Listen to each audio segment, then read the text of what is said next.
guys, Jamie here, keeping it koi. Welcome back to the channel, and if you're new, welcome. I hope to earn your subscription today. So in today's video, what are we doing? I've got a big empty pond here, 2 vats full of fishies, one down here, one down there. Ooh, I've also got some bowls up there. What's going on? Let's go and have a look. I'll take you up there. But yeah, no, today is the day. Fish are finally going in the new pond. It's been a week since they've been salted. Obviously the week before that they were treated with alparax. Adam said give them a week in the salt at a nice high 6%. They've actually I cranked it up to 8. So yeah, without further ado, I'm going to spin you around and show you what I'm up to. As you can see, I've got everything out ready to go. Got my salt meter. I've just checked the salt level of the pond. I took it down a little bit yesterday, back down to 0.6% salt. I've just done another big water change today, so that's even lower again. Just filling up the big bowl now. I'm going to put some water in the measuring bowl as well, so I can get a measurement on the koi before they go in their new home. So I've got the tape measure obviously in that bowl there. Get the roof off in a minute. As you can see, I overfilled the pond and we had a bit of leaking over the edge, but that was on purpose. So when I filled this pond up, I didn't need to top up anymore. So I've got all that out ready to go. I've got my tripod out. I've only got the little net over here at the minute. I'm hoping that's going to be big enough. If not, I'll go get the big net. Thermometer, I've checked the temperatures of both ponds. This one was 1 degree hotter than the main pond behind me, but because I've just done a big water change, I'm hoping that will have brought it down. I'll recheck that in a second. If it is still a bit of a difference, then I'll just float them for a few minutes. But yeah, the plan is get them into this bowl so we can have a look at them. Transfer one at a time into this bowl so we can get a measurement on them, and then one at a time transfer them into the green pond. Obviously I've got my spawning brushes in the kitchen there that I'm going to be chucking in the side of the pond as well, just in case we can encourage a spawn. And say, I know the big Benny Kikikuriu in there is 3 years old. The Makashi Ogon is over 3 years old. Makashi Ogon? No, Jin Matsuba, you plonker. The Jin Matsuba, should I say, is over 3 years old. And then most of them after that are 2 years or younger. The Ghost is 2 years. The Akamatsuba is 2 years. And the white one that we're still not 100% sure on what it is 2 years. And then the Kamonryu is coming up to 2 years. The Chag will be 2 years end of this season as well. Not too sure on the new Showa because I didn't ask how old it was when I picked it up. I'm guessing it's about 2 years as well. And then the Hayatsuri that's in there, that was last year's fry, so he's coming up to 1 year. So yeah, let's start getting some fish out. This is just about at the right level for the fish now, so I'll let that grow maybe another inch, and then we'll see some fish in the bowl. Snap back to you in a bizzle. Right then guys, well there's the first 3. We've got the Benny Kikikuriu, that's this one here. We've got the Jin Matsuba. Looks like it has developed a slight lump on the side of him, and his head looks ever so slightly twisted as well, which is a bit of a shame, but still lovely fish. And then the Chag. Now he does have a tiny little knock on the front of him, but very minor, and it looks like it's already healed up. The other 2 are in absolutely pristine condition, other than what I've just mentioned. But that Chag, you'll see him in the measuring bowl in a minute. but I know I've said it before, but he was around 6 inches when I picked him up in October, about 9 inches when he went into this pond. He is now by far the biggest fish. The Benikikikuriu, he was 38 when I picked him up, and he was half the size, and now he's bigger. And when I made him jump, when I picked up the Jin Matsuba from Danny's koi pond last year, and them two went in together, he wasn't even a third of the size of the Matsuba. Don't think the Matsuba's grown much at all, to be honest. But that chag, as I say, he was 9 inches November last year. So we're about to find out how big he is. But he's a lovely colour chag, very, very light. But yeah, I'm going to get them out one by one, put them in the measuring bowl, and we'll see how big they are. Catch you in a second. Well, there he is in all his glory. He is 38 centimetres. I'll have to check on the old koi control app to see how big he was last time we measured him, and I'll update that accordingly. But he is currently 38 centimetres. I'm pretty sure last time I measured him he was 38. So yeah, he hasn't grown at all since, when was that, February I think. So yeah, there's that one. Pretty sure it's a male. Obviously very slim underneath, other than his little lump, bless him, and rough gills. So pretty confident this one's a male. But yeah, lovely fish, other than his little lump, bless him. So he is going to be the first one in the pond. I'm just going to quickly check the temperatures, and if the temperatures are the same, he is going straight in. Unfortunately, there is still a degree or two difference. So as you can see, he is currently floating in a bag over there. Let's get the next one out. So re-grab the sock that's sitting on there, and get the next one measured in there. So I will snap back to you in just a second. And there's one of my big girls, the Benikikikuriu.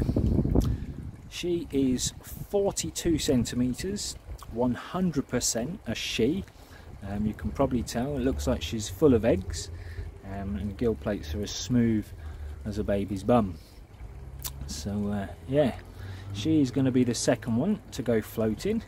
Luckily I saved all the bags from the new fish that I picked up from the shows the other week. So yeah, without further ado, I will get this one bagged up and get this one floating. And there's the chag.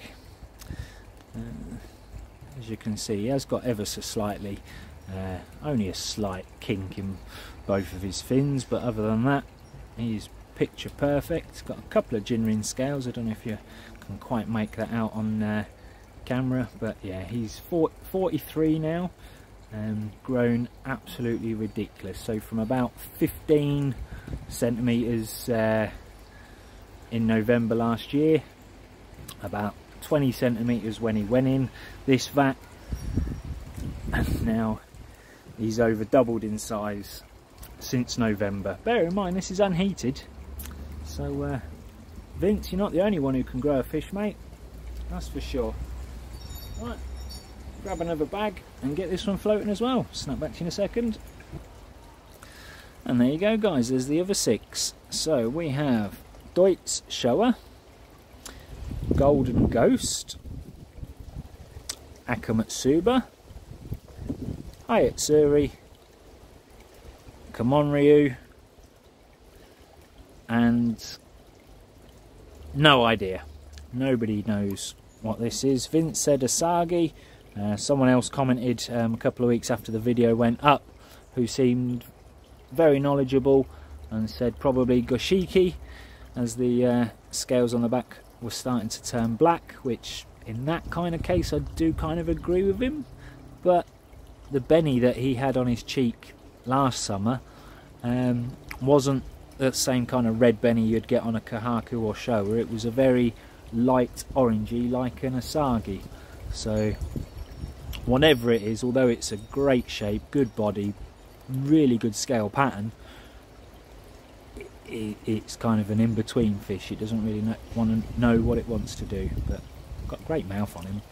But yeah, one of them has lost a scale during the netting process of this. There is a scale floating around the pond. I'm pretty confident it came from the ghost. I know he lost one last year, which you can probably see on his back, and then there's another one missing from his side now as well. So it's probably that one, but I'm going to get a quick measure up on all these. I'm not going to make you watch every single one, but I'll tell you what their sizes are at the end. So I will snap back to you all laters. Well, as you can see there, guys, I have a load of bags all along the side of the pond. So one by one, I'm going to let them go by the window. You'll only see them for a split second because the pond is so green you cannot see very deep into it whatsoever. So without further ado, I'll grab the first bag, the one that's been floating the longest, and we'll work our way back down the list. Catch you in a second.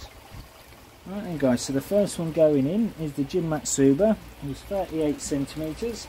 It's a male. They've been acclimatised. They have got a bit of pond water in with them as well, so they're getting used to the old manky greenness. And the first one is, oh, sorry about the wind, guys, it's really picking up now. Coming out backwards.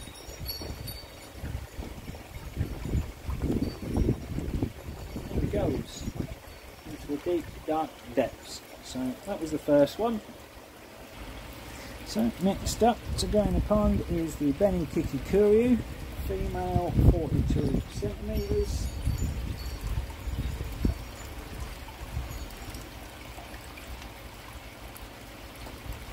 Again, same as before, fully acclimatised and got some of the pond water now in the bag as well, just to get used to that. And that'll be the last we see of her for a little while. Because it's, as we all know, very green. But I'll talk to you about that later. Right, next on the list is the biggest, the 43 centimetre female chavroy. Absolutely love this fish. I don't seem to want to come out backwards today. There she goes.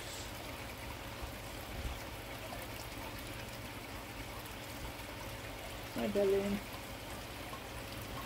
See you when I plug the UV in. This one is the Ghost. Male, this one was 36 centimetres.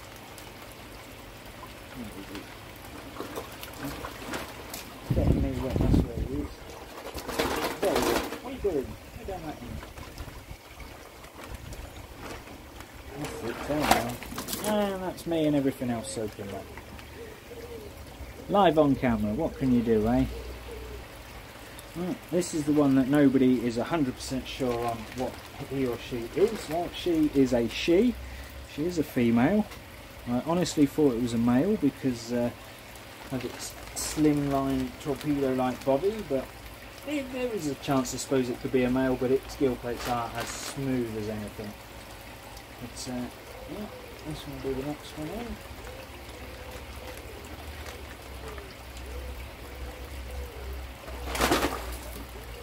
She wants to soak them as well. Why we don't want to go out today. So off we go.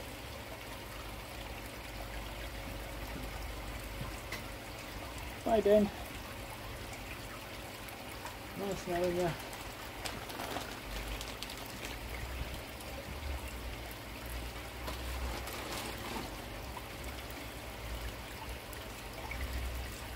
This one is the Kamonryu. It's a male, yeah, and this one was 32, yeah, 32 centimetre male.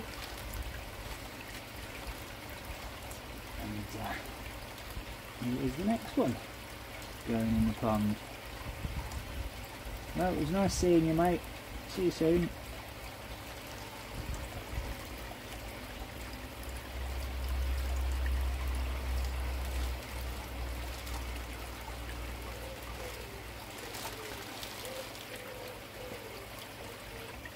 Oh, and then lastly in this bag I've got the last 3 because it was the last bag I had, so it's a bit extra full.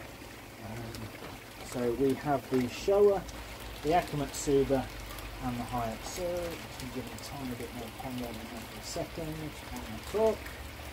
The Hayatsuri was 28 centimetres and I believe a female. The Deutsch Showa was 27 centimetres and he's actually a male.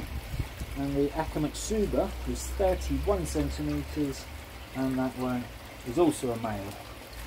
So the last 3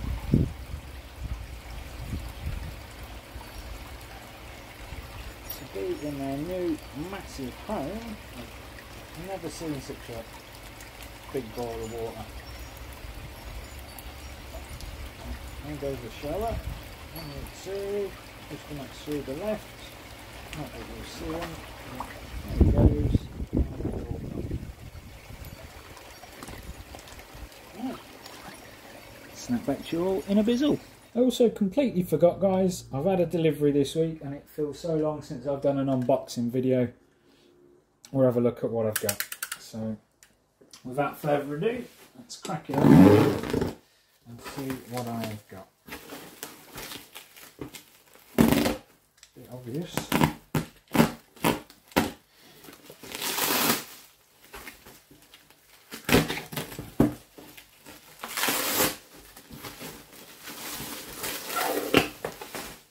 A lot of you will probably know what these are, some of you that don't. I will explain in a second when I've got it out.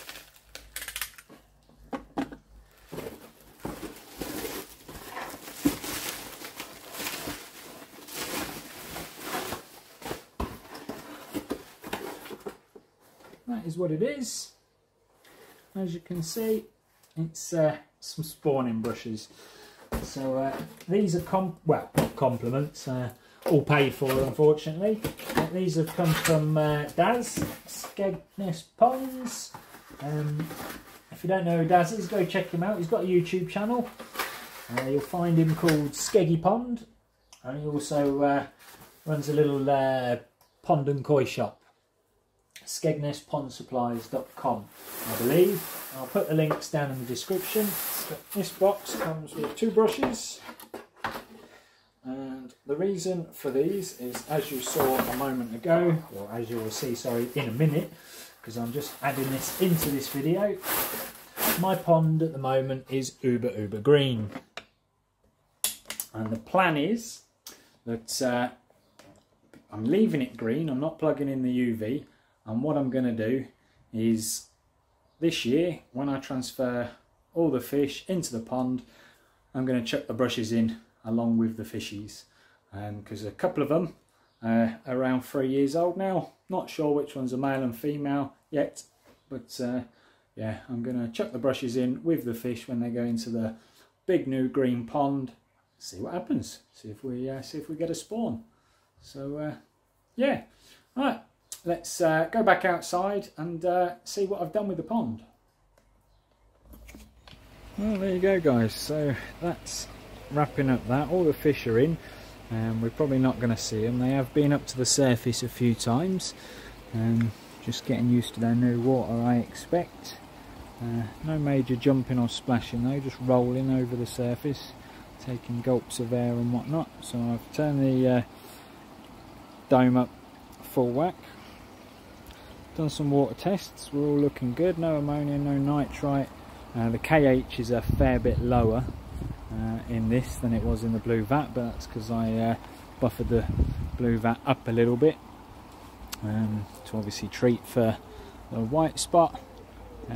As you can see, I've whacked in 2 new spawning brushes from Skeggy Daz. We'll see what happens there. Obviously, we all know they, in a change of water and green water, they do like spawning in new environments, so fingers crossed. The drum's still cleaning regularly. We're still getting error 88. We're not at the minute. I did clear it a little while ago, and as I say, it doesn't go 88 straight away. It's normally about half an hour to an hour later. But right now, another thank you again to Daz. I know I just mentioned him, but from Skeggy Ponds ages ago. I won the pure pom bomb from his one of his giveaways he did. Can't remember which one it was, but yeah, so that's now going in. So without further ado, I'll crack open the drum, have a look, and we'll get that in. Typical. I just took the lid off as it was about to do a drum clean, so it's quite low at the minute. But as you can see, I say as you can see, I was bending down to get the old bomb out of the box. But the media is bubbling away a good one, and it bubbles a lot better than that when the water is higher up. But again, I'm just going to pause you for a second so I can open the pom bomb and get that in. So bear with me. There you go, guys, one pure pom bomb. With these pom bombs, you literally pour everything in, the goop that it comes with, the bomb itself, and a lot. So you're just going to sprinkle the glue all round and then chuck the bomb in. Rinse the tub, get it all out. The job's a good one. That's the only bacteria I'm going to put in for now, because there's no ammonia currently in the pond. There's no point putting too much in right now. Obviously the pom bombs are a slow release one, whereas I've got some Oazi premium, what do they call it, the BioKick premium, and we all know that stuff's pretty good, but without ammonia for the bacteria to feed on, it ain't going to do an awful lot. Oh, we've got loads of media stuck behind the air pipe. You can see that's where the water normally is. Up there. There we go. Right, I'm going to get the lid back on, let the drum do its clean, and go from there. Bear with me. As expected, lid down, cleaning cycle straight away. It was a bit obvious that it needed a clean. With the wind today, there's so much rubbish blowing on the pond, and there was probably a fair bit of rubbish on the bottom of the pond. I would expect that the fish have kicked up. But yeah, so that is job done. Fish are in, brushes are up, water tests done. I did chuck some ST, some sodium thiosulfate in there just to make sure there was no chlorine in there. I'm pretty sure there wouldn't have been. I mean, that air's been on for a good 2 weeks now, but yeah, I chucked in a little bit anyway, just to be on the safe side. Drum seems to actually be working quite well today, which makes a nice change. Obviously I've got to tidy up in here, but one job at a time. Still got the shower obviously to order and get sorted. Obviously that shower may go on here as a temporary when I move them fish out of that vat and put them in that vat, but that vat is going to be empty for a couple of days until I've got some more time off work, because for the rest of the day now I'm going to sit back and, well, not watch me fishes because nobody can see them, but I'm going to sit back and watch the pond, make sure everything's all okay. And in regards to the green water that I said I'll come back to later, still haven't turned the UV on, because as I said to you guys in the previous video, I thought I'd chuck them in while it's green water and see if we can encourage a spawn. So the brushes are up, we'll see if they spawn, and then again over the next couple of days I'll whack a plug on that, and we'll see how long it takes to clear. I'm not going to do a massive saga like our good friend Johnny. It will be green one day and then clear the next, and I'll just let you know how long that took. But yeah, as you can see, or not see as the case may be, there are fish in there, all 9 of them, all over 30 centimetres, and we ain't going to see any of them until I plug that UV in. So yeah, that's it for today, guys. Thank you all very, very much for watching. This is Keeping It Koi. Like and subscribe the channel, give it a thumbs up, and we'll catch you all on the next one.